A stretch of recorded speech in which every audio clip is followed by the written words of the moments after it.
dessa forma leve que a gente começa o quadro Direto ao Ponto com Cristiane Mello aqui no Bom Dia Feira. Hoje teremos um assunto de extrema importância na área de saúde. Vamos conversar com a renomada médica reumatologista, doutora Rani Cruz, sobre um tema que tem despertado um crescente interesse internacional, inclusive a febre reumática aguda. Essa doença, embora pouco conhecida, tem avançado significativamente. Inclusive, temos uma pesquisa sendo realizada aqui em Feira de Santana pelo Hospital Estadual da Criança, que está liderando um projeto internacional para identificar biomarcadores de sangue e aprimorar o diagnóstico precoce dessa doença. Seja bem-vinda, doutora Rani, aqui no Direto ao Ponto com Cristiane Mello. Obrigada, Cristiane. Bom dia aí a todos. Bom dia, Feira. É um prazer estar aqui com vocês hoje para falar desse tema tão importante, né? Acho que a rádio é um meio de comunicação muito interessante, muito importante, porque a gente consegue atingir um público muito grande e trazer informação de qualidade é sempre nosso objetivo. Obrigada pela oportunidade. Doutora Rani, vamos direto ao ponto. O que é a doença, a febre reumática aguda, e quais são os principais sintomas que os ouvintes devem ficar assim atentos? A febre reumática, apesar de uma doença ainda pouco estudada, né, ela é uma doença muito conhecida na nossa população. Então existe um engano às vezes das pessoas acharem que todo paciente com febre e com dor articular ele é portador de doença reumática. Então, a gente vê isso muito no consultório, às vezes adultos chegando, eu tive febre reumática, eu tenho febre reumática. E quando a gente fala dessa doença, né, a gente costuma dizer que febre reumática é para quem pode, não é para quem quer. Né? O que é que acontece? Essa é uma doença que acontece muito mais em criança, então numa faixa etária aí dos 5 aos 15 anos, não é uma doença do adulto. A gente vê o adulto muito com sequela da febre reumática, mas a febre reumática aguda, ela não acontece no adulto. Ela é uma doença pediátrica e por isso que é tão importante a gente identificar essa doença de uma forma precoce. Esse estudo que o Hospital da Criança está participando é muito importante, um estudo internacional, justamente por isso. A intenção do estudo é identificar biomarcadores que consigam diagnosticar essa doença de forma precoce e que a gente não tenha adultos com sequelas, né, e que não foram tratados na infância. Na febre reumática, esse paciente ele tem geralmente infecções ou de garganta ou de pele, e após esse quadro infeccioso, o organismo ele começa por uma forma de defeito, né? Ele começa a identificar o corpo daquele doente como se fosse ainda bactéria, que não está mais lá. Então ele vai inflamando, né, tecidos como as articulações, o coração, o sistema nervoso central, e daí vem os sintomas da febre reumática. Por um distúrbio do sistema imune, esse paciente começa a se tornar um paciente inflamatório, né? Então o paciente, além de febre, dor na garganta, ele depois desse quadro, né, infeccioso, ele começa a apresentar dor articular, lesões na pele, né? A pele fica mais avermelhada, nódulos na pele também que podem ser identificados. Muitas vezes a criança começa a desenvolver falta de ar, dor no peito. É identificado no exame físico sopro, porque esses anticorpos que o paciente ele produz, ele vai no coração daquela criança e ele começa a desenvolver lesões naquela válvula. E isso gera um sopro. Por isso que o adulto, às vezes, ele é identificado de forma tardia. A gente, às vezes, encontra um adulto com insuficiência cardíaca e quando vai fazer um eco, você identifica que aquele adulto, ele teve febre reumática na infância e, infelizmente, ele não foi tratado. Por isso que o tratamento precoce, ele é muito importante. Então, não adianta a pessoa ter apenas a febre e a dor articular. E isso faz parte dos sintomas, mas existem critérios para a gente poder dizer se aquele indivíduo realmente tem febre reumática ou não. Quais são esses critérios? A senhora falou aí do coração, né? Um dos órgãos que são frequentemente afetados é o coração, garganta, pele. Quais são os órgãos afetados e quais são esses critérios adotados pela especialista, reumatologista, para identificar essa questão da febre aguda, febre reumática aguda? Então, esses critérios a gente chama critérios de Jones, né? Esses são critérios muito antigos que a gente utiliza para tentar identificar essa doença de uma forma mais precisa. né? Mas quando a gente entra nos critérios, a gente observa que eles são critérios meio frouxos, né? Então, o paciente tem febre, mas a febre pode acontecer por vários motivos. O paciente tem dor articular, mas existe uma gama de doenças que podem causar dor articular. A vermelhidão na pele, os nódulos subcutâneos, né, que a gente chama. Isso são critérios clínicos que a gente tem em relação à febre reumática. Quando a gente vai para os critérios laboratoriais, temos exames de anticorpos que podem ser identificados nessa criança, né? A gente faz, às vezes, cultura da garganta para tentar identificar a bactéria acometida, porque a febre reumática ela é causada especificamente por uma bactéria chamada Streptococo. Então não adianta ser qualquer bactéria ou qualquer infecção de garganta. Então tem que ser da bactéria específica. Esse paciente ele tem que ter uma predisposição genética para desenvolver esse distúrbio do sistema autoimune.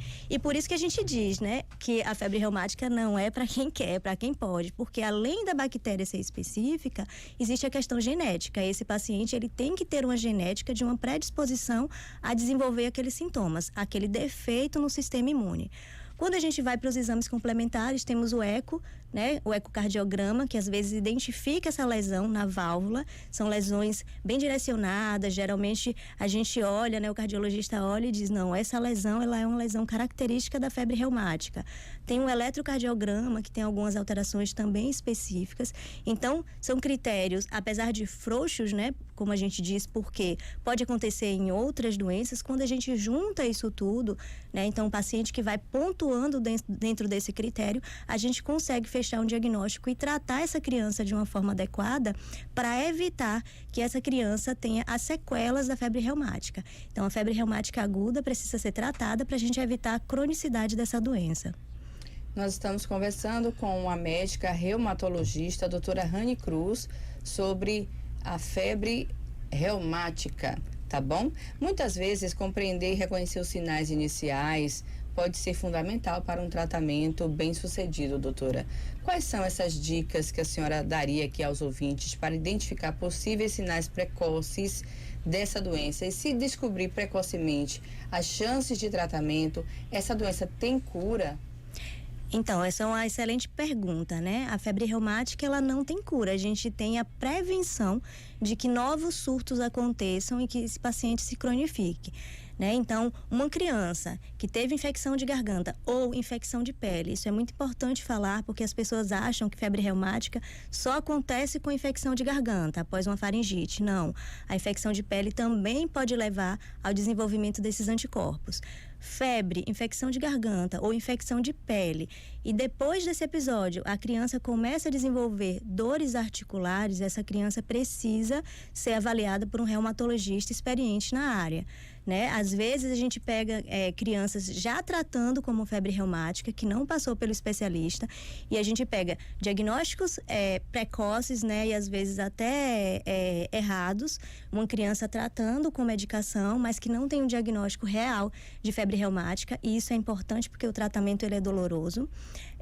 E às vezes a gente pega adultos que não foram identificados. Então, esse grupo de pacientes é um grupo que a gente precisa evitar. Então, um diagnóstico errado que submete uma criança a um tratamento doloroso, ou um diagnóstico que não é feito e essa criança vai futuramente, né, na sua fase adulta, desenvolver as sequelas. Então, por isso, é importante a avaliação precoce do especialista, né? E o especialista adequado para avaliar essa criança é o reumatologista, o reumatopediatra ou o reumatologista geral, para que a gente possa fazer um diagnóstico correto e não deixar passar despercebido esse tipo de doença. A senhora acabou de falar que o tratamento é doloroso. Como é feito o tratamento? Então, esse tratamento ele é feito com bezetacil. A gente sabe, né, bezetacil é a famosa injeção dolorosa. Então, assim, a gente sabe que é um tratamento sofrido para aquela criança. Então, a gente faz bezetacil para essa criança a cada 3 semanas. A depender do tipo de sintoma que ela tem, ela vai utilizar essa injeção por 10 anos, por 5 anos, por 18 anos, por 21 anos, ou quando tem alteração cardíaca para a vida toda.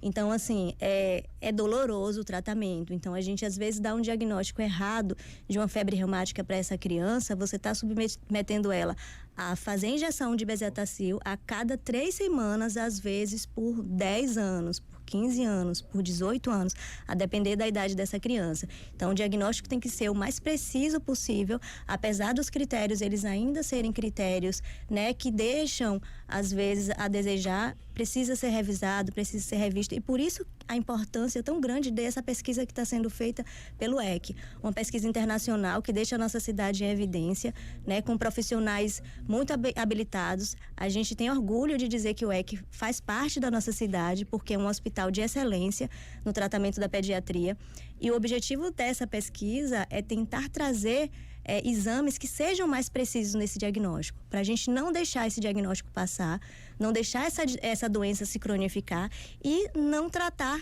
pessoas que não deveriam estar sendo tratadas, né? Evitar que esses erros ou super diagnósticos e super tratamentos aconteçam. Então, é de fundamental importância. Eu fico muito feliz em saber que a nossa cidade está participando dessa pesquisa, me coloco à disposição do EC para ajudar no que for preciso. É muito importante e, assim, eles estão captando pacientes e o que a gente puder ajudar para encaminhar esses pacientes para eles, a gente vai fazer. Muito bom. A gente está conversando também com uma professora da UNEX, do curso de medicina, que não está fazendo parte da pesquisa, não trabalha no EC, mas que está aqui elevando o nome da nossa cidade, essa pesquisa que está sendo desenvolvida em Feira de Santana. Para a gente encerrar, eu gosto de sempre encerrar de forma para cima, leve. Vamos falar de prevenção.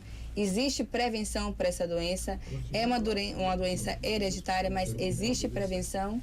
A prevenção para a doença reumática é o tratamento das infecções de garganta, né? Então, e de pele. Então, aquele paciente que tem uma infecção e que ele é tratado da forma adequada, foi identificado, é uma infecção bacteriana. Então, a gente conseguir eliminar essa bactéria do organismo dessa pessoa, a gente reduz o risco de desenvolver a febre reumática. Mas nunca é uma certeza. O que a gente pode fazer realmente é ter um diagnóstico certeiro. Aquela criança precisa de tratamento com antibiótico, tratar, evitar que aquela bactéria fique se repetindo, né, persistentemente naquela criança, naquele organismo, e hiperestimulando esse sistema imune que geneticamente, né, está predisposto a desenvolver anticorpos que não deveriam e inflamando aquele corpo. Então, a dica é, vamos tratar nossas crianças, não é para fazer antibiótico para todo mundo, mas aquelas crianças que têm indicação e que têm realmente sintomas de infecção bacteriana, que eles sejam tratados de forma correta, de forma séria, o ciclo de antibiótico seja feito de forma completa, para a gente evitar que essa doença ela aumente. A gente tem uma incidência maior na cidade de Feira de Santana de febre reumática, então provavelmente geneticamente a nossa população tenha alguma alteração, algum perfil aí que predispõe mais essas crianças a desenvolverem, então a gente tem que ter uma atenção muito maior. Justamente por isso que Feira de Santana foi escolhida para fazer parte dessa pesquisa tão importante que o EC está encabeçando aí. Parabéns ao Hospital da Criança, parabéns à rádio, né, por estar dando a oportunidade a gente de falar sobre um tema tão importante. Queria te agradecer pela sua disponibilidade. Se eu esqueci de te fazer alguma pergunta, deixa aqui o microfone aberto para que a senhora faça suas considerações finais. Não, acho que a mensagem foi dada, né? Era o que a gente queria falar mesmo, é muito importante. Agradecer só a vocês mesmo da rádio. Obrigada pela receptividade, obrigada pela UNEX, pela indicação também pra gente, dessa reportagem, dessa entrevista. No site da UNEX a gente tem também uma entrevista falando sobre isso. Quem tiver interesse, é só acessar. Para que as pessoas tenham acesso à doutora Rani Cruz, de que forma ter acesso à senhora? O meu Instagram, @RaniCruz, né? Vocês encontram lá no meu perfil todos os locais de atendimento, são muitos, não daria para citar todos aqui, mas eu fico à disposição, a gente pode responder perguntas no inbox, se alguém tiver alguma dúvida, eu me coloco à disposição de vocês, será um prazer responder todas as dúvidas. Rani com H-A-N-Y. Exatamente. Gente, foi um prazer ter a doutora Rani aqui, muito obrigada. Quero agradecer a Lorena Souza da UNEX, que trouxe essa pauta pra gente tão importante. Não poderia deixar de agradecer também ao professor Cristiano Lobo pela parceria e a toda a equipe do curso de medicina da UNEX aqui e aos demais parceiros da gente aqui do quadro Direto ao Ponto com a Cristiane Melo. Fique com Deus e até a próxima sexta-feira, se assim Deus permitir. Um grande abraço.